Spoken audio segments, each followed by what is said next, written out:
कि मुखारबिंद से हम सभी की जिज्ञासाओं का समाधान होगा। पूज्य गुरुदेव के चरणों में संपूर्ण समाज की ओर से बारंबार नमोस्तु नमोस्तु नमोस्तु। अपराह्निक स्वाध्याय विलयम श्री कायुष्य।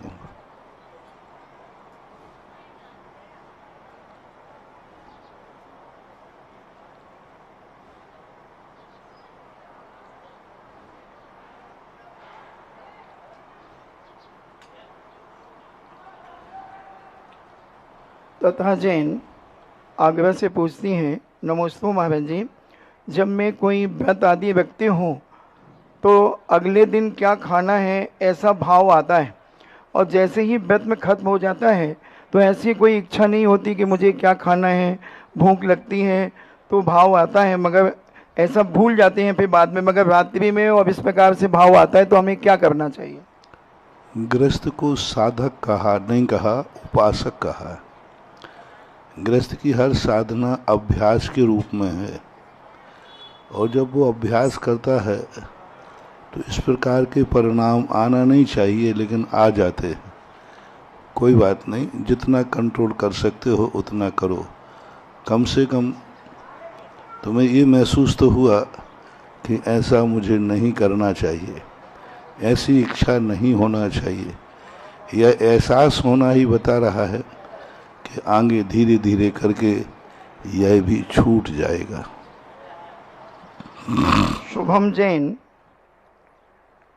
पृथ्वीपुर से पूछते हैं, नमोस्तु महाराज जी, हमें आचार्य श्री के स्वप्न को हम कैसे साकार करें? उनके उपदेशों के माध्यम से जो उपदेश मिले हैं उन उपदेशों को अपने जीवन में अवतरित करना। गुरुओं का स्वप्न कुछ नहीं होता। गुरुओं का सबसे बड़ा स्वप्न होता है कि शिष्य एक दिन मेरे समान गुणों को प्राप्त हो जाए। जैन दर्शन का सच्चे गुरु और सच्चे भगवान का एक ही लक्षण होता है, वंदे तद्गुण लब्धे, ये मेरे गुणों को प्राप्त हो जाए। मैंने जो गुण प्राप्त किए हैं उन गुणों को उपलब्ध हो जाना ही भगवान का, गुरुओं का स्वप्न साकार करना है। ऐसा उज्ज्वल अकलंक स्वामी ने श्री राजवार्तिक ग्रंथ के अंदर संकेत रूप में कुछ कहा है। अविनेश जैन सागर से पूछते हैं, नमोस्तु महाराज जी, हम लोग अपने आप से कुछ नियम ले लेते हैं, कई बार आजीवन नियम ले लेते हैं, मगर कुछ वर्षों तक वही नियम चलता है, फिर वही नियम टूट जाता है। तो उस टूटते हुए नियम के लिए हम क्या प्रायश्चित करें, किस प्रकार से वह उचित है? यदि टूटे हुए नियम को प्रायश्चित बता दूं तो आप तोड़ते ही रहेंगे और कहेंगे बाद में प्रायश्चित ले लेंगे। एक लोगों में बहुत गलत परंपरा चली है, अरे नियम टूट गया तो टूट जान दो, प्रायश्चित ले लेना। नहीं, नियम टूटना बराबर टूटना ही माना जाएगा। प्रायश्चित तो इसलिए लिया जाता है कि हम भविष्य में अब नियम नहीं तोड़ेंगे। प्रत्याख्यान पहले प्रतिक्रमण होता है, हमने गलती की है, फिर प्रत्याख्यान होता है, भविष्य में नहीं करूँगा, फिर प्रायश्चित होता है जिससे वह नियम याद बना रहे। ये प्रोसेस है। विकास छावड़ा झारखंड से पूछते हैं, नमस्ते महाराज जी, आज के इस आधुनिक युग में हमारे जिन मंदिरों और जिन प्रतिमाओं का अतिशय कम ना हो, इसके लिए हमें क्या करना चाहिए? जो वस्तु जिस उद्देश्य से बनाई जाती है उस उद्देश्य से यदि वह नहीं भटकती है तो उसमें अतिशय प्रकट होते हैं। साधु जिस उद्देश्य से बनता है, यदि उस उद्देश्य में वो स्थिर रहता है तो साधु की साधना भी अतिशयकारी हो जाती है। पूजा करने वाला मंदिर जिस उद्देश्य से जाया जाता है, यदि मंदिर में श्रावक अपने उद्देश्य में पूर्ण सफल रहता है, शास्त्रों में कहा कि मंदिर इस उद्देश्य से जाना चाहिए, यदि उस उद्देश्य में कायम रहता है तो श्रावक मंदिर में भी अतिशय कर सकता है, चमत्कार हो सकते हैं। सवाल है कि आपका जो उद्देश्य है उस उद्देश्य में आप कितने % में सफल हैं। आपने किस लिए ये कार्य किया, आपने पूजा किस लिए की, आपने मंदिर किस लिए बनाया। अब देखना, मंदिर में अतिशय आ जाएगा। मंदिर में उद्देश्य, वो मंदिर किस लिए आपने बनाया, इसलिए कि हमारे नगर के लोग सभी पूजन पाठ अभिषेक दर्शन सब कर सकें, इसके लिए बनाया।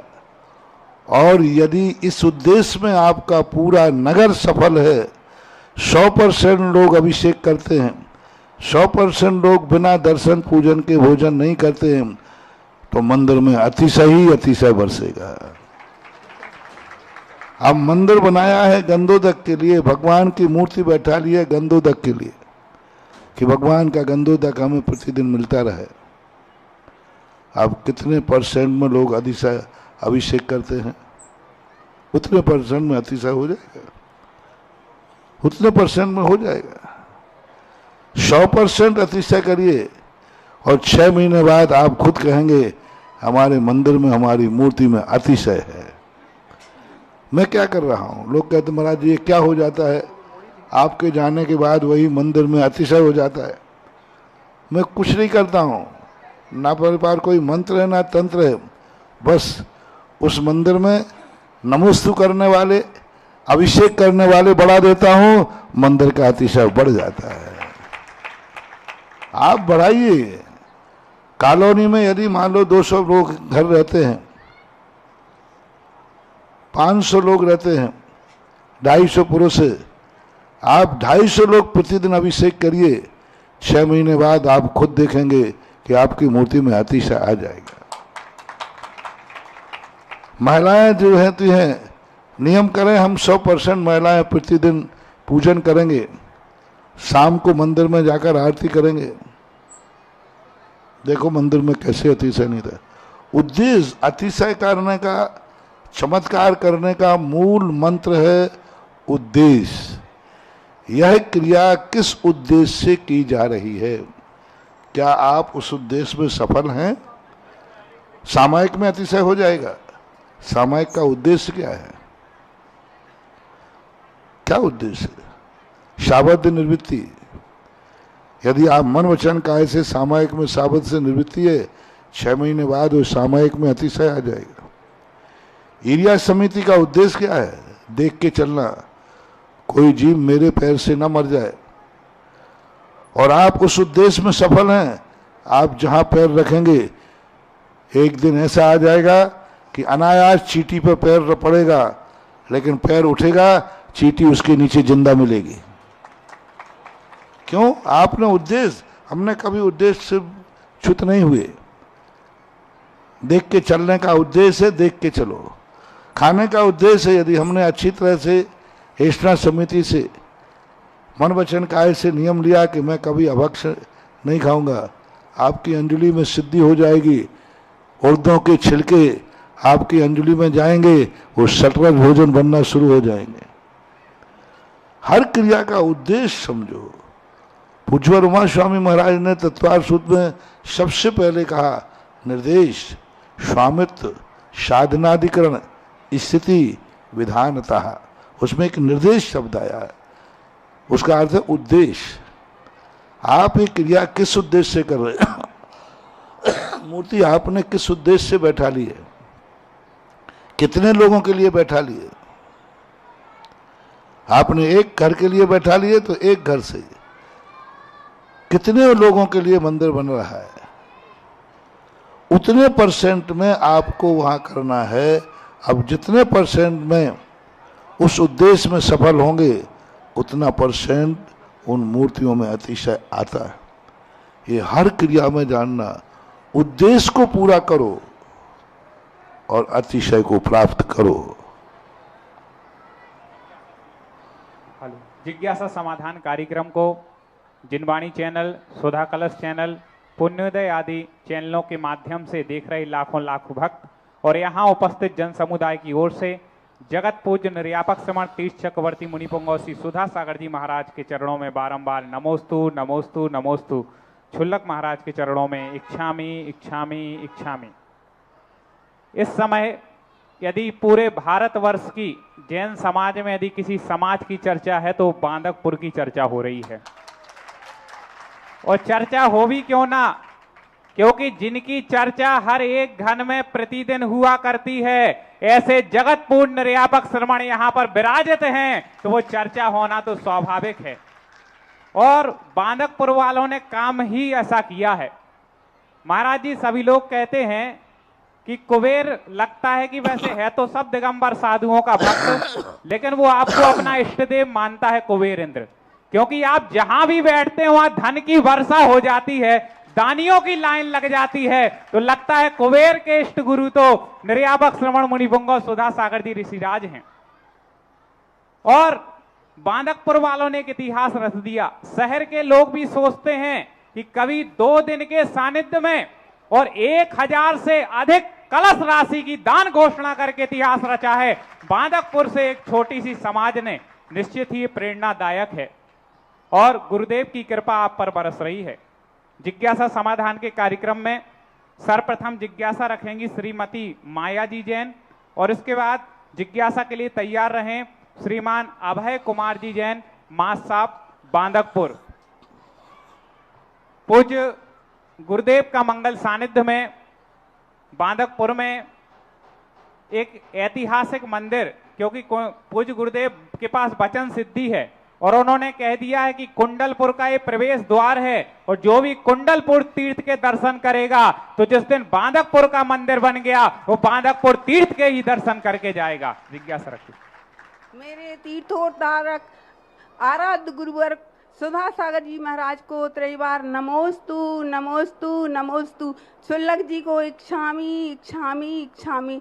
हे गुरुवर, हम ऐसा क्या करें जिससे हमारे जीवन में मन वचन काय की एकता बनी रहे और अंतिम समय में समाधि पूर्वक मरण करके अपनी आत्मा का कल्याण कर सकूं।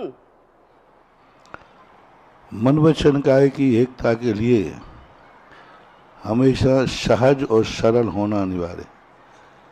मन में होय सो वचन उछरिए, वचन होय सो तन सो करिए। यह आर्जव धर्म की पूजा में आप लोग पढ़ते हैं। तो अपने मन वचन काय से रुजू हो जाएं, इतने सरल और सहज हो जाएं कि हर व्यक्ति हमें समझ सके और हम दुनिया को समझ सकें। यही सबसे बड़ी मन वचन काय की एकता का कारण है। और उसकी शुरुआत करें कि जो धोखा हम दूसरे को दे रहे हैं, काश वही धोखा कोई मुझे देगा तो कैसा लगेगा। जो झूठ हम दूसरों से बोल रहे हैं, काश कोई हमसे झूठ बोलेगा तो कैसा लगेगा। जो व्यवहार हम दूसरों से कर रहे हैं, काश वही व्यवहार कोई हमसे करे तो कैसा लगेगा। इस प्रकार का चिंतन करने से मन में सरलता, सहजता आ जाती है। जिज्ञासा करें। अभय कुमार जी उपस्थित हैं क्या? नहीं तो श्रीमान दिनेश जी जैन, राठी पूर्व में ही आप माइक ले लिया करें जिसका नाम बोलें, और एक बार केवल नमोस्तु करके अपनी जिज्ञासा प्रेषित करनी है। इसके बाद तैयार रहें श्रीमती रेखा जी जैन, बांदकपुर। धैर्य गंभीर बड़े मन मौजी, सुधा सागर जी प्रभु के खोजी। देवी देवता करत जिनकी गस्त है, छोटे बाबा बड़े सख्त हैं, बड़े बाबा के बड़े बड़े भक्त हैं, छोटे बाबा बड़े बोलो 108 आचार्य गुरु विद्यासागर जी महामंडराज की जय। 108 श्री पुंगव श्री सुधा सागर जी महाराज की जय। मुनि संघ की जय। नमोस्तु महाराज जी। इच्छा महाराज जी। महाराज जी, मेरी जिज्ञासा है कि धर्म क्या है और जैन धर्म क्या है? धर्म का अर्थ है बत्थु सहावो धम्मो। सूर्य का धर्म है प्रकाश देना, उल्लू का धर्म है उसको गाली देना, ये उल्लू का धर्म है। पापी का धर्म है पाप करना, पुण्यात्मा का धर्म है पुण्य करना। आँख का धर्म है देखना, कान का धर्म है सुनना। तो जितनी वस्तुएं हैं उनके सबके अपने धर्म होते हैं, जिसे स्वभाव कहते हैं। उसी धर्म की अभिव्यक्ति करते समय कौन सा वस्तु स्वभाव है, कौन सा वस्तु स्वभाव उपादेय है, ये निर्णय करने का नाम जैन धर्म है। ये संक्षिप्त परिभाषा है। जहर है, अभक्ष है, दिन है, रात है। रात का स्वभाव अंधेरा है, ये रात्रि का धर्म है। दिन का स्वभाव उजेला है, ये दिन का धर्म है। जैन धर्म कहता है रात में नहीं खाना, दिन में खाना, ये जैन धर्म है। जैन धर्म का अर्थ है हानि उपादान, हे उपादे। इस सारी सृष्टि में जो कुछ भी है, तुम्हारी जिंदगी में कौन सा है, कौन सा उपादे, कौन सा धर्म त्याज्य है और कौन सा धर्म ग्रहण करने योग्य है, ये निर्णय करने वाले जो वाक्य होते हैं, ऋचाएँ होती हैं, सूत्र होते हैं, वो जिनेंद्रिय होते हैं। और ऐसे जिनेंद्रियों का कथन जैन धर्म कहलाता है।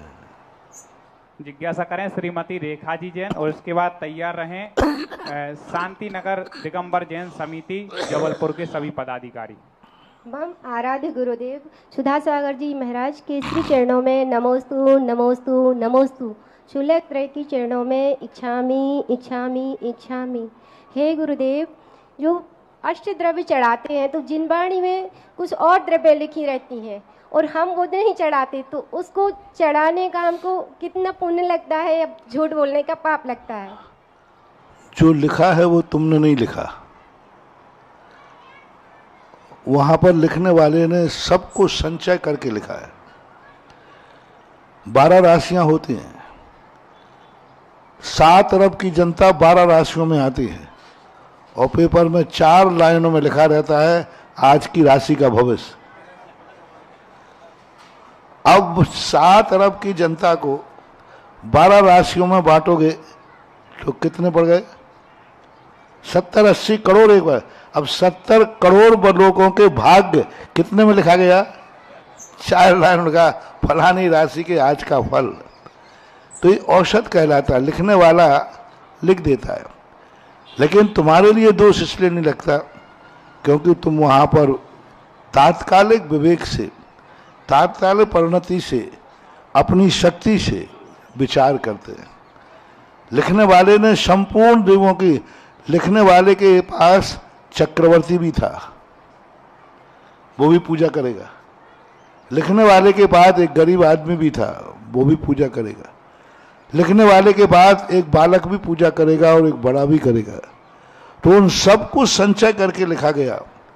अब जब अमीर करेगा तो अमीर के तरीके से करेगा, गरीब करेगा तो गरीब के तरीके से करेगा। वो एक संग्रह रूप से लिख दिया गया। ऐसे यदि झूठ माना जाए तो आप लोग तो हमेशा झूठ भजन पढ़ते हो। जब हम लोग चौके में जाते हैं, मुतियन चौके पुराए चंदन की चौकी बिछाए, तो हम भजन सुनकर सोचते अरे आज बड़े सेठ के यहाँ आए, और पता चलता है वहां चौक तो रंगोली से पुरा है। और चंदन चौकी बिछाए, चौकी देखी वो तो पलाई की थी। तो क्या भजन बदल दिया जाए? नहीं। भजन में भावना है कि हमारे भगवान, हमारे महाराज ऐसे हैं जिनको चंदन की चौकी बिछाई जाती है, लेकिन जब बिछाई गई तो शक्ति के अनुसार बिछाई जाती है, क्योंकि चंदन की मिलती ही नहीं है। शक्ति के अनुसार। क्रिया और भावना में अंतर है। भावना सदा ऊंची रखना चाहिए और क्रिया जितनी शक्ति है उतनी करना चाहिए। जैसे अभी बांधकपुर वालों को भावना भाना चाहिए कि पारसनाथ धाम का मंदिर सोने का बने।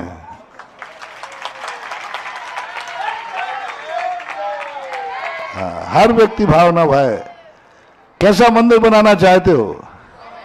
सोने का। बनाओगे काहे का? पत्थर का। अब ये बनाने की जब बारी आई तो हम अपनी शक्ति का विचार करेंगे, और भावना की जब बात आई तो हम सर्वोच्च विचार करने के लिए कोई बाधा नहीं, इसमें कोई झूठ का दोष नहीं आता है। और बांदकपुर वाले तो गुरुदेव आपकी प्रेरणा से निरंतर दानों की घोषणा हो रही है। कल जिनकी घोषणा नहीं हो पाई तो उनके नाम की घोषणा हो रही है। 21 कलश की राशि मंदिर निर्माण में दी है। श्री महेंद्र जी सिंह, विवेक जी, अनुराधा, रिंकी, श्री श्रेया, सेजल, श्रेयांशी, श्री इंद्रा, दीपक, दीप्ति, दिलीप, सुरभि, दीपेश, खुशबू, टोनी, अभिलाषा जी, श्रीमती राजकुमारी, अनुज, समीक्षा, ध्रुव, कोपल, श्रीमती रीता, रोशन, रजनीश परिवार जोरदार तालियां बजा करके अनुमोदना करें। इसी के साथ एक और परिवार जिन्होंने 21 कलश की राशि दान दी है मंदिर निर्माण में, श्री पंडित तुलसी राम जी, श्रीमती सरोज जी, प्रशांत जी, प्राची जी, विवेक जी, प्रभात जी, यशी जैन, समस्त परिवार जोरदार तालियां बजाकर दोनों परिवारों की अनुमोदना। और भी नाम है जिनकी घोषणा आगे होगी। अब श्री शांतिनाथ दिगंबर जैन मंदिर कमेटी जबलपुर से अध्यक्ष और उनके सभी पदाधिकारी उपस्थित है, अपनी जिज्ञासा रखें। इसके बाद तैयार रहें कुमारी रिजू जैन, प्रतिभा स्थली छात्रा। पूज्य गुरुवर के चरणों में नमोस्तु नमोस्तु नमोस्तु। गुरुवर, हमारे पूज्य आचार्य श्री गुरुवर विद्यासागर जी महाराज, जिनका पूजन के दौरान हम सभी अर्घ समर्पित करते हैं। पहले हमारे पूज्य आचार्य श्री गुरुवर के अर्घ हम सभी पूजा के दौरान समर्पित करते हैं। पहले जब वे साक्षात हमारे सानिध्य में थे, हमें सानिध्य दे रहे थे, तब हम उस क्षेत्र का वर्णन करते थे। अब हमारे पूज्य आचार्य श्री गुरुवर विद्यासागर जी महाराज किस क्षेत्र में विराजमान हैं, कृपया हमारी शंका का समाधान हमें देवें। वो किस क्षेत्र में विराजमान हैं? जब वो पृथ्वी पर थे तभी नहीं हम समझ पाए उनको कि वो कहाँ जाएंगे, कहाँ उठेंगे, कब बोलेंगे, कब जाएंगे। तो फिर अब ऊपर जाने के बाद तो अपन क्या निर्णय कर सकते हैं? अपनी भावना के अनुसार आज पंचम काल में साधु जो सर्वोच्च स्थान को प्राप्त कर सकते हैं, अपन यही भावना भाएं कि हमारे पूज्य गुरुदेव उसी सर्वोच्च स्थान को प्राप्त हुए हैं। रही बात वो कहाँ गए हैं, किस रूप में गए हैं, वो वही जीव जान सकता है। परिणामों का वैचित्र इतना होता है कि हम परिणामों को नहीं समझ सकते। हम परिणामों के माध्यम से आज पंचम काल में गत्यागति का एक निर्णायक घोषणा नहीं कर सकते, बस भावनात्मक घोषणा हो सकती है, और भावनात्मक यही है कि वो सर्वोच्च स्थान को प्राप्त हुए। पूज्य श्री की हमेशा प्रेरणा रहती, कोई भी क्षेत्र यदि बने तो वो कुछ लोगों तक या सीमित समाज तक न रहे, वो अंतरराष्ट्रीय हो। उस क्षेत्र में हर व्यक्ति को जुड़ने का, हर व्यक्ति को दान देने का अपना अधिकार हो।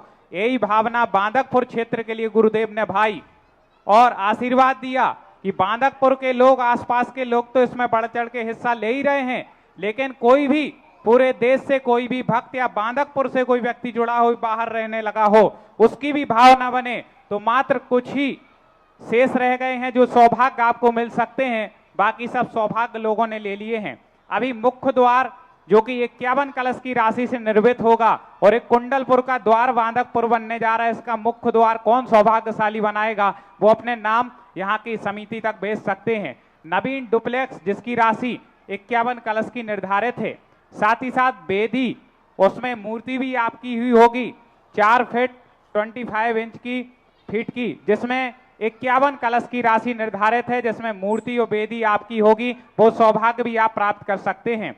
मध्य के मंडप 2 जो कि 51 कलश के होंगे, इसका भी सौभाग्य जो परिवार लेना चाहें अपनी स्वीकृति भेज सकते हैं। और अंतिम मुख्य द्वार के बाजू वाला जो शिखर होगा उसके लिए भी 31 कलश की राशि निर्धारित है। यहाँ तो घोषणा होती है और नाम आना शुरू हो जाते हैं। आपकी भावना बने, यहाँ उपस्थित जन समुदाय में से या जो बाहर हैं वो भी एक नंबर बोल रहे हैं, उस पर अपनी जानकारी आप दे सकते हैं। 800591767304 इस नंबर पर आप अपनी स्वीकृति जिसकी भी भावना बने, क्योंकि बांदकपुर से जुड़े हुए भी लोग भी बाहर रहते हैं और आपके गांव में कोई बड़ा कार्य होने जा रहा है तो उसमें आप जरूर सहयोग कीजिएगा।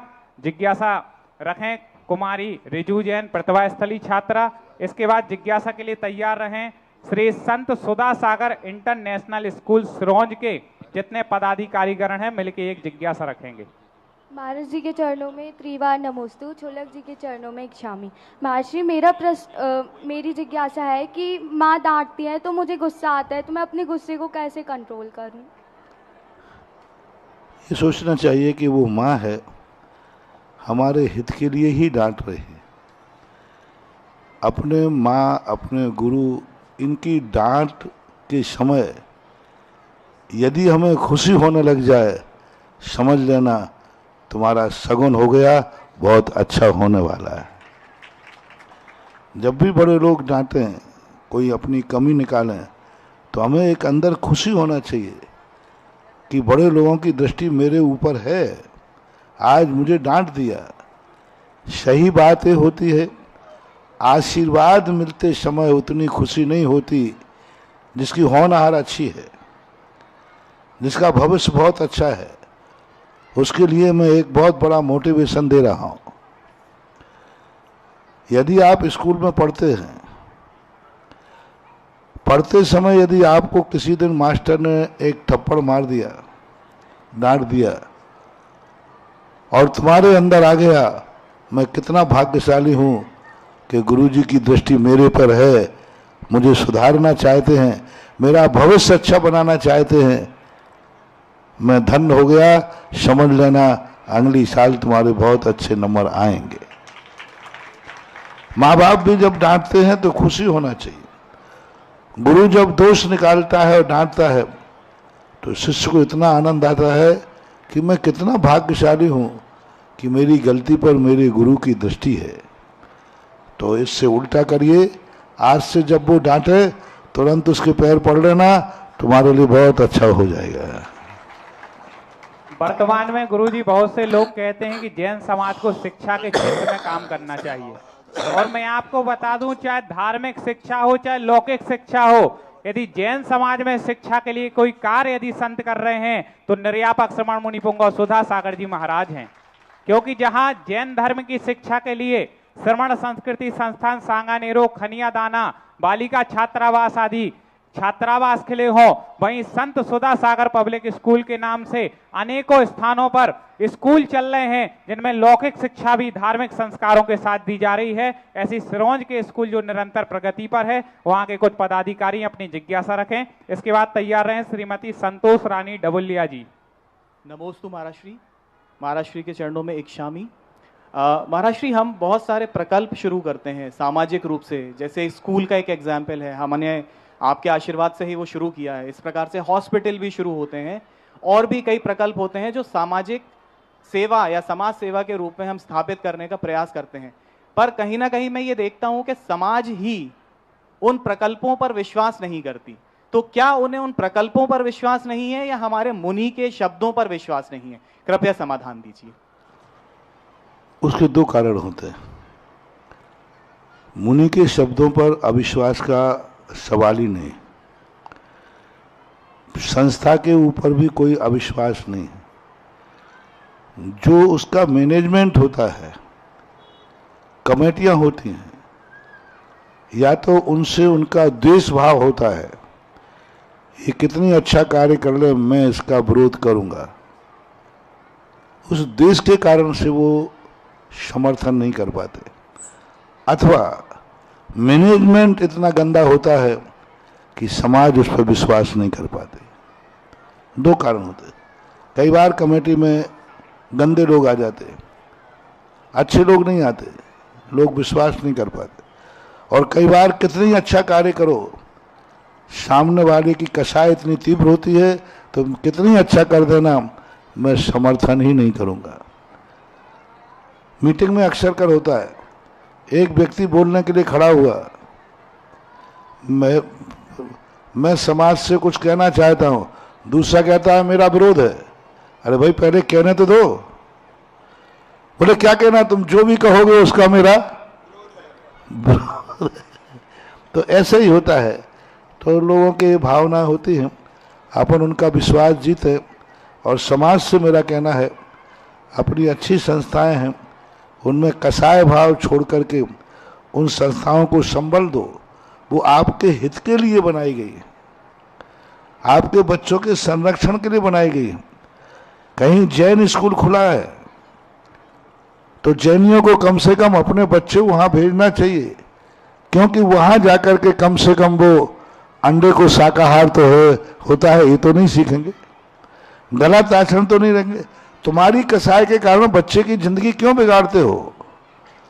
तुम्हारा मैनेजमेंट से कोई झगड़ा है तो उसको उस कारण से तुम बच्चे को स्कूल में नहीं भेज रहे हो, उस बच्चे की जिंदगी क्यों बर्बाद कर रहे हो? कसाई इतनी तेज हो जाती है कि व्यक्ति जैन स्कूल है, अच्छी पढ़ाई है, अच्छा सब कुछ है, कॉन्वेंट में डाल लेगा, उसे स्कूल में नहीं भेजेगा क्योंकि उसके अध्यक्ष से उसकी खटपट है। अब वो पिता देखो कितना कितना अनर्थकारी है, अपने बच्चे को अपनी कसाई के कारण बच्चे को एक मांसाहारी मैनेजमेंट के अंडर में भेज रहा है। मांसाहारी है वहां का मैनेजमेंट और एक तुम्हारा शाकाहारी मैनेजमेंट है। बच्चे का कोई झगड़ा नहीं, बच्चा भगवान का रूप होता है, लेकिन आपने अपनी कसाई कारण बच्चे को जैन स्कूल में ना भेजकर कॉन्वेंट में जाकर के भेज दिया। ये उस बेटे के पिता नहीं है, ये बेटे के जन्म जन्म के बैरी हैं जो बाप बनकर उसकी जिंदगी को बर्बाद कर रहे हैं। तीसरा कारण है जैन संस्थाएं, जैन स्कूल इतने अच्छे बनाना चाहिए। सबसे पहले कमेटी के लोग जो बच्चे स्कूल में हो, उस स्कूल में कमेटी के बच्चे पढ़ना अनिवार्य होना चाहिए। इस कमेटी का जो भी व्यक्ति है, परिवार है, उसका बच्चा उस स्कूल में जरूर पढ़ेगा। ये अनिवार्यता हो जाएगी तो स्कूलों का स्टैंडर्ड भी अच्छा बढ़ेगा और दूसरे लोगों का विश्वास बढ़ेगा कि भाई कमेटी के लोग खुद अपने बच्चों को वहाँ पढ़ा रहे हैं। इसका अर्थ है कि इस स्कूल का स्टैंडर्ड बहुत अच्छा है। एक व्यापारी नीति है, कोई कपड़े को यदि व्यापारी को बेचना है जल्दी तो उसकी एक शर्ट स्वयं सिला लेता है और ग्राहक आता है, सेठ जी कपड़ा कहते, अरे भाई क्या पूछ रहे हो, देखो मैंने खुद सिला के रखी है। तो ग्राहक कहता, अरे कपड़ा बहुत अच्छा है, तभी तो सेठ जी ने स्वयं सिला के रखे। तो ये नीति अपनाई जाना चाहिए, स्कूलों का स्टैंडर्ड अच्छा हो, स्वयंसेवी संस्थाएं अच्छी हो और सामाजिक विद्वेष और अनेक कार्यों में निकालो, लेकिन संस्थाओं के संबंध में नहीं, खास तौर से एजुकेशन में। जैन स्कूल है उसको अच्छा बनाओ और यदि अच्छा है तो अपने बच्चों को अपने जैन स्कूल में पढ़ाओ, कम से कम बच्चे के बैरी मत बनो। और इसके बाद जिज्ञासा करें संतोष रानी जी डबोलिया। और महाराज श्री ने सुबह प्रेरणा दी थी कि बांदकपुर के जो दामाद लोग हैं उनको भी दान देना चाहिए। तो ब्रह्मचारिणी साधना दीदी जी के जो जीजाजी हैं अरविंद कुमार जी, श्रीमती आरती जी, उनके जीजाजी ने सुबह प्रवचन सुने और 1 लाख रुपए की राशि अपनी ओर से बांदकपुर मंदिर के लिए दान दी है। साथ ही साथ कुछ श्रेष्ठियों के नाम बोल रहे हैं जिनने बड़ी राशि दान दी, उनका सम्मान समिति करना चाहती है। 31 कलश की राशि दान दी है श्री प्रदीप डबोलिया, सुलेखा जी, प्रतीक जी, आशी जी, श्रेय जी, सुची जी। इनके परिवार के जो मुख्य लोग हों शीघ्रता से आ जाएंगे और कमेटी वाले सम्मान करेंगे। 11 कलश की राशि जिन्होंने दान दी, इसके बाद क्रम से आते जाएंगे। श्री ज्ञानचंद जी, श्रीमती चंदा जी जैन, जिनेन जैन, चंदा जी जैन, सौरभ जैन, मोना जैन, सोनाल जैन, सोनाली जैन, शुभ समृद्धि संपन्न परिवार 11 कलश की राशि। और 11 कलश की राशि से केशव जी जैन, सुमन जी जैन, शशांक जैन, प्रतिभा जैन, शुभम जैन, नंदिनी जैन, नवी जैन, अक्ष जैन, समस्त परिवार। श्री पवन जी, सपना जी जैन, आकाश, अपूर्वा, अर्ची, अतिशय, श्री नीलेश, मोहिनी जी जैन, मोह, मुक्ति जैन, समस्त परिवार आ जाएंगे। आकर के समिति इनका सम्मान करेगी और डबलिया परिवार से आप अपनी जिज्ञासा रखें। इसके बाद जिज्ञासा करें 12 वर्षीय पाठ्यक्रम के जो परीक्षार्थी हैं कोटा, अजमेर, जयपुर से आए हैं, उनकी ओर से निर्मला जी अपनी जिज्ञासा रखेंगी। गुरुवर को मेरा कोटि कोटि नमोस्तु। छुल्लक जी को इच्छामी। मेरी जिज्ञासा है गुरुवर कि मैं धर्मात्मा और पुण्यात्मा में अंतर क्या समझ में आया? धर्मात्मा और पुण्यात्मा इतना मानना चाहिए, सज्जन और साधु में जितना अंतर है। जो पुण्यात्मा होता है वो धर्म को नहीं जाने कोई जरूरी नहीं है, लेकिन दूसरे जीवों के प्रति अच्छा भाव करता है, सरल सज्जनता का भाव करता है, दुराचारों से रहित होता है, सदाचारी होता है, सद्विचार होते हैं। धर्मात्मा जो होता है उसका एक लक्ष्य होता है कि मुझे वह सर्वोच्च स्थान प्राप्त करना है जो संसार से ऊपर है। सम्यक दर्शन, ज्ञान और चारित्र को ग्रहण करने का जो भाव करता है वो धर्मात्मा है, और लौकिक दृष्टि में जो सदाचारी सद्व्यवहारी बनता है वो पुण्यात्मा कहलाता है। मंदिर निर्माण श्री पारसधाम बांदकपुर में हर किसी को जोड़ने के लिए हम एक ऐसी योजना लाए हैं, पंचशिला, जिसमें 5 बीजाक्षरों के साथ मंदिर जी में स्थापित की जाएगी, जिसकी राशि कमेटी के द्वारा 21,000 रुपये निर्धारित की गई है। इसी प्रकार से नद्यावर्त शिला, जिसकी राशि 1,11,000 रुपया निर्धारित की गई है। हम आपसे आग्रह करते हैं, अपेक्षा रखते हैं, हर किसी का द्रव्य मंदिर निर्माण में लग सके। यह हजारों वर्ष के लिए बनने वाला पाषाण का मंदिर बांदकपुर श्री पारस धाम में अपना द्रव्य लगा सकें, तो 21,000 और 1,11,000 की शिलाओं के माध्यम से इस मंदिर निर्माण के लिए आप जोड़ सकते हैं।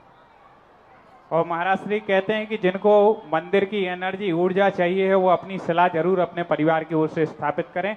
तो आप करिएगा, जिज्ञासा करें। 12 वर्षीय पाठ्यक्रम जो पूज्य गुरुदेव की प्रेरणा से पूरे देश ही नहीं, विदेश के ही लाखों परीक्षार्थी जिन्होंने अभी परीक्षा दी थी, और बिल्कुल गुरुदेव हम तो उपकार मानते हैं, पूरी विश्व की जैन समाज आपका इसलिए उपकार मानती है कि जिन ग्रंथों का कभी नाम नहीं सुनते थे, ऐसे बड़े बड़े आलाप पद्धति, सरवार सिद्धि जी, और इस वर्ष तो गुरुदेव गौमठ सार जीव कांड जी भी स्वाध्याय में आ रहा है। ऐसे ग्रंथों के नाम सुनने ही नहीं मिले, पढ़ने का सौभाग्य मिल रहा है। कोटा, अजमेर और जयपुर की कुछ परीक्षार्थी आई हैं। निर्मला जी अपना प्रश्न रखें और उसके बाद तैयार रहें ब्रह्मचारी अंकित भैया जी। गुरुवर की चरणों में त्रिबार नमोस्तु नमोस्तु नमोस्तु। छुल्लक जी के महाराज की नमोस्तु। इच्छामी इच्छामी। महाराज जी, मेरा प्रश्न सर्वार्थ सिद्धि से है कि छठे अध्याय में जो 16 कारण भावनाएं दी गई है, उसमें एक है ना अरिहंत भावना है, आचार्य भावना है, उपाध्याय भावना है, सारी भावना है, लेकिन उसमें सिद्ध भगवान की कोई भावना नहीं है। ऐसा महाराज जी आप समझाइए। और दूसरा महाराज जी, द्वादशी कोर्ट से मेरा आप प्रश्न सुने। अरहंत भक्ति, आचार्य भक्ति, साधु समाधि, ये 3 उसके कारण में विशेष रूप से हैं। अरहंत और आचार्यों को इसलिए लिया गया कि ये परोपकारी होते हैं, ये जगत का कल्याण करते हैं, जगत से मार्ग लेते हैं। तीर्थंकर प्रकृति उन्हीं जीवों को बनती है जो जीव सत्य को पाकर ये भावना भाते हैं कि मेरे जैसा सत्य सभी को प्राप्त हो, मैं सुखी नहीं रहूं, सारा जगत सुखी रहे, मैं ही प्रकाश में न रहूं, सारे जगत का प्रकाश हो जाए, मैं ही सम्यक दृष्टि नहीं रहूं, सारा जगत सम्यक दृष्टि रहे। अपने जैसी ऊंचाइयां के समान जो स्वयं चाहता है वो सारे जगत को भी देने का भाव करता है, उसको बनती है तीर्थंकर प्रकृति। और अहंत, आचार्य, उपाध्याय आदि ये सदा ये भावना भाते हैं कि सारा जगत का कल्याण हो। लेकिन सिद्ध भगवान ऐसे भगवान हैं जिनसे जगत का कोई उपकार नहीं होता, वो जगत के लिए कुछ नहीं करते, वो अपनी आत्मा में इतने लीन रह जाते हैं, जगत मरे तो मरे, जिए तो जिए, सम्यक दर्शन प्राप्त करे तो करे, नहीं करे तो नहीं करे, उनको कोई लेना देना नहीं है। इसलिए लोगों ने कहा भगवान आपको हमसे लेना देना नहीं तो हमें आपसे भी लेना देना नहीं, क्योंकि हम आपकी भावना भाएंगे तो हमें तीर्थंकर प्रकृति का बंध होगा नहीं। और अरहंत भगवान, सिद्ध भगवान सदा ये भावना भाते हैं, इसलिए वो उपदेश देते हैं। उपदेश देना ही बता रहा है कि वो चाहते हैं कि मेरे समान जगत का भी कल्याण हो। अप्पा परम जुंजई सो आईडिये नमो तस्य। जो रहने जुतो वीर्य वर तवा यारो यानी जो रत्नत्रय से युक्त हैं, पंचाचार से युक्त हैं, अप्पा परम से झुंझई, जो अपनी आत्मा और पर के कल्याण में जूझ रहे हैं, ऐसे लोगों की भक्ति करने से तीर्थंकर प्रकृति का बंध का कारण बताया है। ईमान और प्रश्न मेरा ये है कि हम द्वादशी वर्षीय कोर्स के सप्तम उसकी क्लास की छात्राएं हैं। महाराज जी, हमारा एक तो पंचम वर्षीय की प्रमाण पत्र अभी तक नहीं आया हम लोगों के पास में, ना मार्कशीट आई है, कुछ भी नहीं आया, ना हमारे पास कोई रसीद है, ना पंचम की है ना छठे वर्ष की रसीद है, दोनों की कोई रसीद नहीं है महाराज जी। और महाराज जी अंकित भैया, वैभव भैया और आलोक मोदी, तीनों भैया जी बहुत अच्छा पढ़ा रहे हैं, उनसे हमें कोई दिक्कत नहीं है पढ़ाई वगैरह में। अभी उनसे चर्चा हुई थी, कुछ इस प्रकार की शिकायत पहले आई, तो उन्होंने कुछ ऐसी टेक्नोलॉजी की कमी बताई जिस कारण से वो मार्कशीट नहीं भेज पाए। कोई विवरणिका, कोई स्थान, ऐसा चीज़ बता रहे थे वो, और उन्होंने इसकी सूचना भी दी थी परीक्षा सभी लोगों के लिए कि आपको पंचम वर्ष की मार्कशीट इस कारण से नहीं भेजी जा रही है, ये उन्होंने बताया। रही बात रसीद आदि के संबंध में, तो उसमें क्या चूक हुई है क्या नहीं हुई है, आजकल ऑनलाइन का ज़माना होता है, ऑनलाइन से लोग बैंक में पैसा डाल देते हैं और हो सकता है उनको नाम पता न पहुंच पाए, पर्सन न पहुंच पाए, तो भी भूल हो सकती है। तो इस भूल के लिए यदि अपन वहाँ सूचना दें तो शायद समाचार मिल सकता है। एक बार नहीं सुनवाई हो, दोबारा करो, तिबारा करो। अपनी घर की संस्था है, जब तक सुधार ना हो तब तक करते रहो। और देखिए इतना बड़ा काम है, लाखों लोग जुड़े हैं, इतनी बड़ी व्यवस्था देखते हैं, फिर भी महाराज श्री का कहना रहता है कि ऐसा नहीं कि इनकी प्रेरणा से पाठ्यक्रम चल रहा है तो आप शिकायत नहीं कर सकते। बोले शिकायत भी कीजिए, उसका निराकरण भी होगा। ऐसी साधु तो हमें चाहिए जो कहते खुल करके आप शिकायत करो। और अगले क्रम में श्रीमती अर्चना जी, जिन्होंने 11 कलश की राशि बांदकपुर मंदिर के लिए दी है, आमंत्रित कर रहे हैं, आ जाएं, समिति सम्मान करेगी। श्रीमती अर्चना जी, श्री प्रासू जी, जो कि प्रासू जी सांगानेर संस्थान के महाराज जी स्नातक हैं, और आपकी प्रेरणा से इतने स्नातक समर्थ होते जा रहे हैं कि आज बड़ी बड़ी बोलियां लेते हैं हमारे प्रासू शास्त्री जो बांसवाड़ा में है। प्रिया जी, प्रिंस जी, मनाली जी, समर्थ जैन, डबुलिया परिवार, जिन्होंने सौभाग्य प्राप्त किया, 11 कलश की राशि दान दी है, आ जाएं। और श्री बाबूलाल जी, श्रीमती कस्तूरीबाई जी, राजकुमार जी, साधना जी, निर्भय, रेखा जी, सुनील जी, मेघा जी, सौम्या, अनु, आयुष, देव, माही, मीडी, निखिल, इन्होंने 5 कलश 55 श्रीफल की राशि दान दी है। और श्री छोटे लाल जी, जयंती बाई जी, ऋषभ, सुधा, सैंकी, सजल, श्री पदम मणि, गैरू, गिरीश, छोटू, इन्होंने 7 कलश 55 श्रीफल की राशि दान दी है, इनकी भी बहुत बहुत अनुमोदना। श्री शरद डबोलिया, पूनम, श्री पीयूष सुईती, प्रियंका, शिल्पा जी, पुनीत जी, दीक्षा जी, स्वस्ति, लाभी, नीनू, अनाया, ईवी जैन, इन्होंने भी 5 कलश की राशि बांदकपुर जिनालय के लिए दान दी है, इनकी भी अनुमोदना करते हैं, आ जाएं। और इसके बाद जिज्ञासा के लिए आमंत्रित करते हैं हमारे अंकित भैया जी ब्रह्मचारी जी, जो कि धनेटा के हैं। और इसके बाद जिज्ञासा के लिए तैयार रहे श्री विद्या सुधा शिवरार्थी संघ दमोह। परम पूज्य मुनिवर के चरणों में मेरा बारंबार नमोस्तु नमोस्तु नमोस्तु। महाराज जी, मेरे मन में एक जिज्ञासा है कि जैसे मंदिर में छोटी छोटी सी प्रतिमाएं होती हैं और प्रक्षाल करते समय वो प्रतिमाएं गिर जाती हैं, बहुत छोटी छोटी सी इतनी सी प्रतिमाएं जो पहले की रखी हुई हैं, तो कभी कभी फ़ोन आते हैं जिनके हाथ से गिर जाती हैं कि भैया ये प्रतिमा गिर गई है, अब हम क्या करें, हमें दोष तो लगेगा इसका। तो उनका प्रक्षाल कभी कभी नहीं करते हैं लोग, तो क्या उचित है, करना चाहिए, नहीं करना चाहिए, और क्या दोष लगेगा उससे? पहली बात तो छोटी प्रतिमाएं विराजमान नहीं करना चाहिए, क्योंकि उसमें अंगोपांग शुद्ध नहीं बनते हैं। अब ये छोटी प्रतिमाएं क्यों बनी, तो कभी कभी कोई साधु, कोई महान आत्माएं किसी चीज़ का उदाहरण देते हैं तो उदाहरण ही मार्ग बन जाता है। जैसे शास्त्र में उदाहरण आया कि एक चावल के बराबर मूर्ति और एक बेर के पत्ते बराबर मंदिर, एक चावल के बराबर मूर्ति और बेर के पत्ते बराबर मंदिर बनाए, उसके पुण्य की महिमा गाने के लिए केवली भगवान के भी शब्द कम पड़ जाए। अब ये जो बात कही थी इसलिए कही थी, जब इतनी सी मूर्ति का इतना पुण्य है तो बड़ी मूर्ति का तो लोगों ने चावल के बराबर मूर्ति बैठा लेने लगे, अंगुल के बराबर। दूसरा कारण जो मैंने खोजा, पहले लोग यात्री जैनी लोग बिना दर्शन के भोजन नहीं करते थे और लोगों को व्यापार आदि में जाना पड़ता था।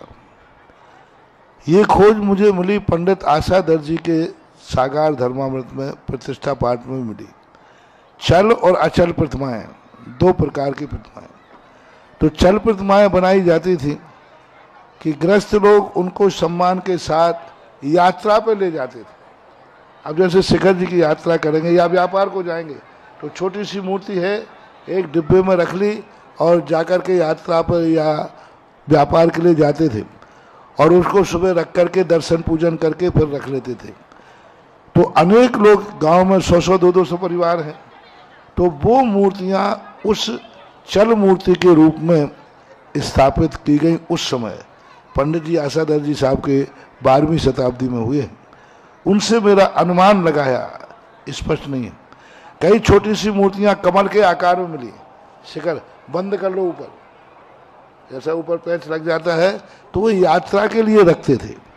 इसका प्रमाण मिला भरत चक्रवर्ती का महापुराण में कि जब भरत चक्रवर्ती यात्रा के लिए गया 60,000 वर्ष के लिए, तो मूर्तियों को कई गजरथों में स्थापित करके पूरे 6 घंटे में भ्रमण कराया, क्योंकि एक मूर्ति से इतने लोग दर्शन कर नहीं पाएंगे। तो इन उदाहरणों से मिलते हैं। अब जो आपका प्रश्न है गिरने आदि का, आज का युग बदल गया, आज का युग गाड़ियों का युग हो गया, इसलिए ऐसी छोटी प्रतिमाओं को प्रतिदिन नहीं उठाना चाहिए।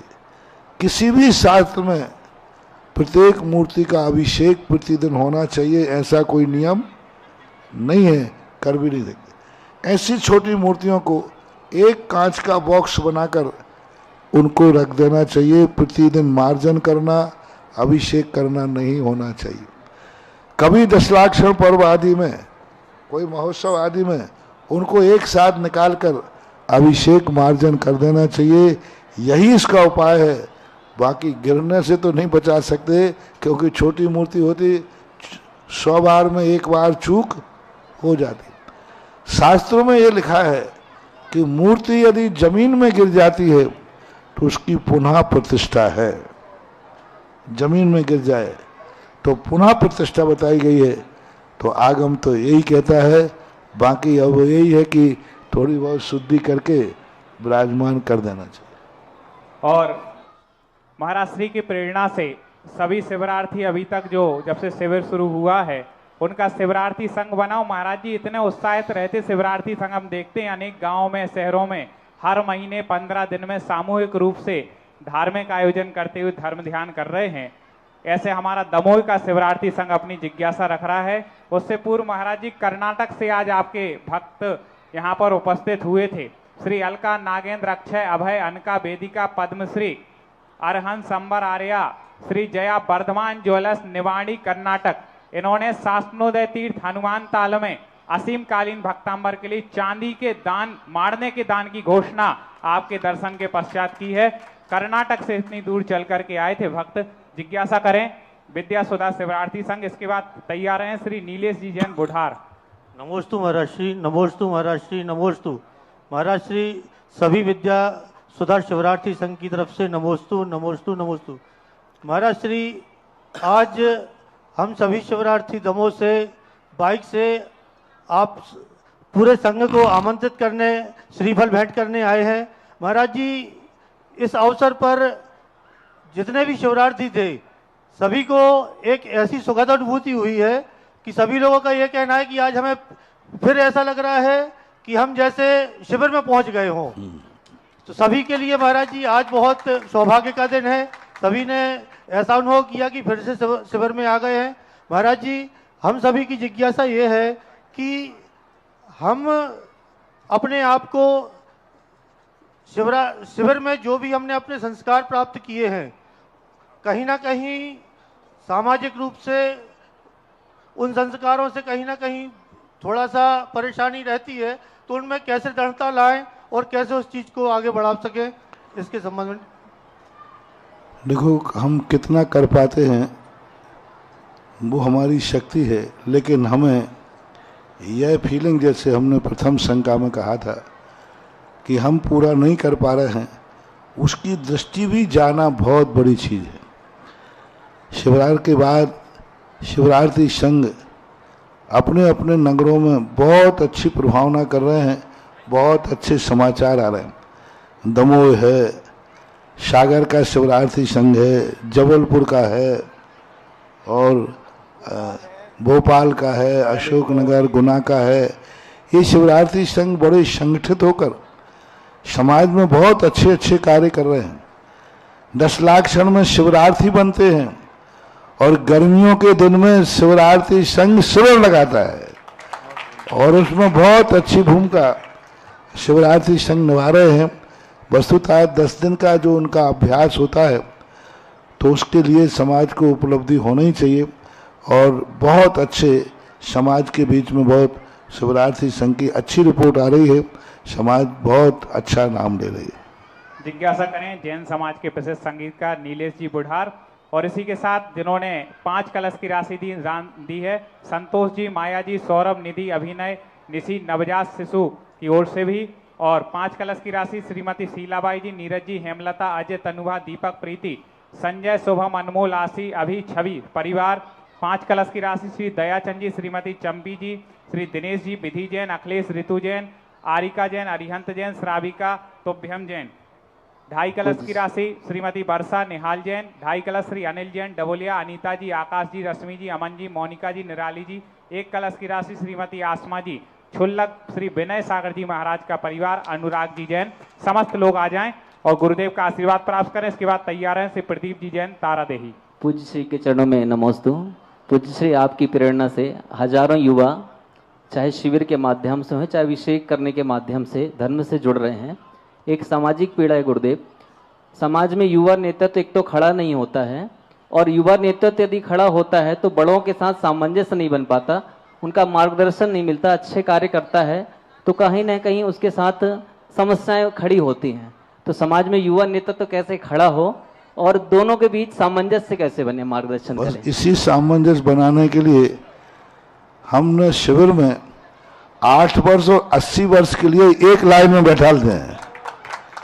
वहाँ 8 वर्ष वाला भी एकासन करता है और 80 वर्ष वाला भी एकासन करता है, और वहाँ सब बूढ़े बारे एक बराबर रहते हैं।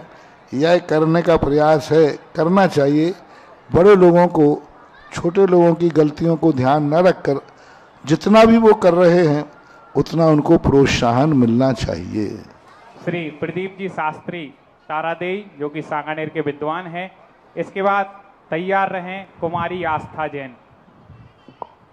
गुरुदेव नमोस्तु नमोस्तु नमोस्तु। मेरे परिवार और सप्तम प्रतिमाधारी विनय भैया जी भी बैठे हैं, मौसा जी, समस्त परिवार की ओर से आपके चरणों में नमोस्तु।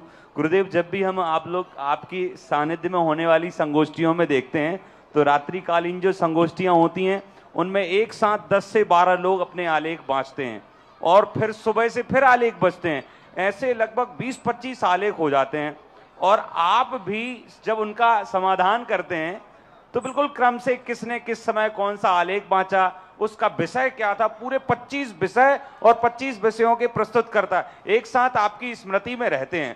तो ये स्मृति कहाँ से लाते हैं? और आपने जैसी पूजन पद्धति हम लोगों को सिखाई है वैसे ही हम लोग विधान कराते हैं, तो कुछ लोग आगे कहते हैं कि बिल्कुल ऐसा ही कुछ फायदा हुआ है। तो गुरुदेव, ऐसी ही बुद्धि को करने के लिए मुझे निश्चित रूप से विश्वास है कि आप शतावधानी तो नहीं, शास्त्रावधानी हैं। निश्चित रूप से 100 से 100 हजारों क्वेश्चन एक साथ सुन के उत्तर दे सकते हैं। तो ये कहाँ का पुण्य का प्रताप है? ऐसी कौन सी भावना गुरुदेव आप भाते हैं, इसका समाधान करिए। नमोस्तु गुरुदेव। मेरी तो कोई भावना नहीं रहती, मेरी तो एक ही भावना रहती है कि संसार में किसी भी व्यक्ति के प्रति, कोई भी व्यक्ति की कोई भी जिज्ञासा अधूरी न रह जाए, वो पूर्ण शांत होना चाहिए। और इसी भावना के कारण से सामने वाले की जो जिज्ञासा होती है उसको गौर से सुनता हूँ और गौर से उत्तर देता हूँ। सुनते समय यदि हम कंसंट्रेट होंगे, एकाग्र होंगे, तो फिर हमें बोलते समय भी उसकी स्मृति आती। जैसे आपने लोगों ने देखा होगा कि जब लोग आपका दुश्मन कोई गाली देता है तो आपको कितने साल तक याद रहती है, और उसने 10 गालियां एक साथ दे दी तो 10 याद रहेंगी। फर्क इतना है, तुम्हें गालियां याद रहती हैं, हमें अपने धर्म की बातें याद रहती है, याद तो है ही। और कुमारी आस्था जैन, इसके बाद अंतिम जिज्ञासा सुचि जैन, सची जैन, दोनों मिलकर के एक जिज्ञासा कर लेंगे, इसके बाद आरती होगी। चलिए पूछे जल्दी से प्रश्न। महाराज जी के चरणों में तीवर नमोस्तु। शुल्लक महाराज जी के चरणों में इक्षामी। महाराज जी, अभी आपने कहा कि बांदकपुर वाले सोने का मंदिर बनवा पाएंगे कि नहीं। आपकी कृपा इतनी हुई है हम बांदकपुर वालों पर कि हम लोग पाषाण का मंदिर बना रहे हैं, और हम सबकी भावना यही है कि आपका ऐसे ही सानिध्य हमें प्राप्त हो और आपकी कृपा बनी रहे तो हम सोने का मंदिर भी बनवा पाए।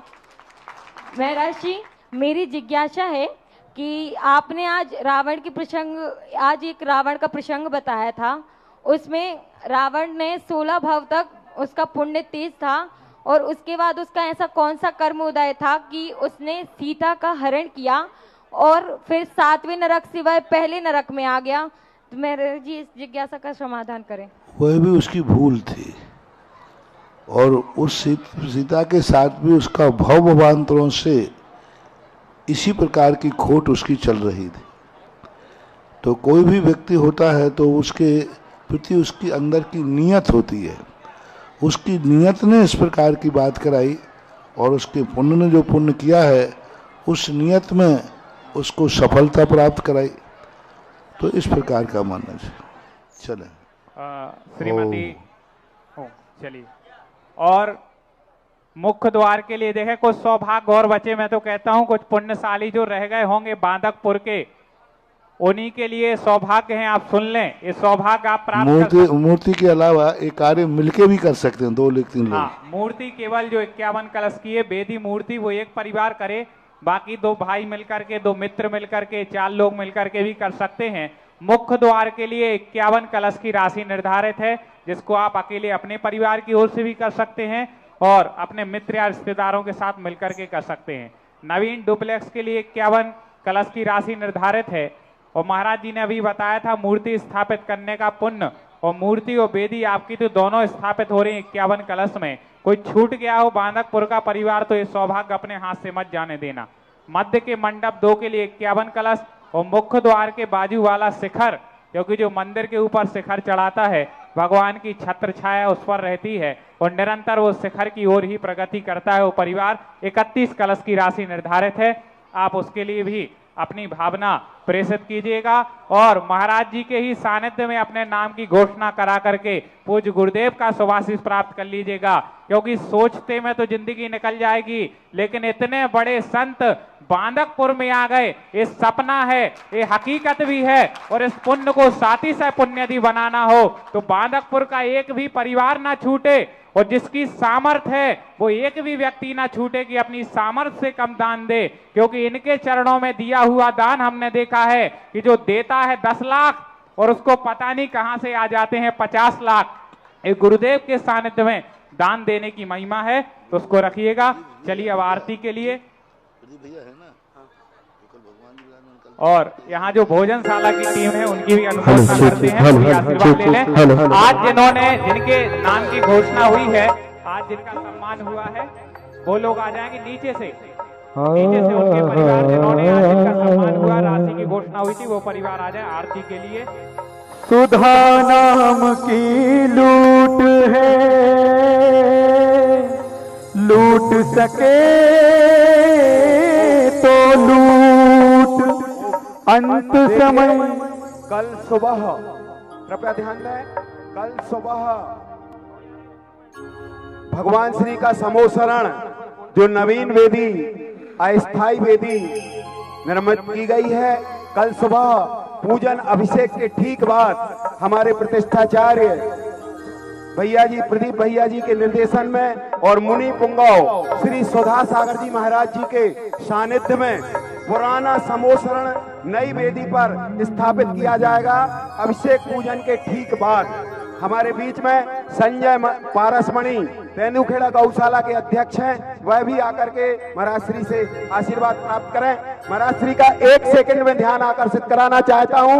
महाराज जी, भोजनशाला में 3 नवयुवक पीयूष डबोलिया, गोलू जैन एवं राहुल जैन जो कि निरंतर सेवाएं दे रहे हैं, अभी भी वह भोजनशाला में। उनका कहना है मंच से ही मुझे गुरुजी का आशीर्वाद मिल जाए, उनके लिए आपके आशीर्वाद की जरूरत है गुरुजी। नमोस्तु गुरुदेव, नमोस्तु गुरुदेव। जयकारा गुरुदेव का। सुधा नाम की लूट है, लूट सके तो लूट, अंत समय पछताएगा, जाएगा सब छूट। जरा दोनों हाथ उठा के बोलेंगे, वो सुधा सागर की गुण आगर की शुभ मंगल दीप जलाए हो, मैं आज उतारूं आरती। हो सुधा सागर की गुण आगर की शुभ मंगल दीप सजाए, मैं आज उतारूं आरतिया।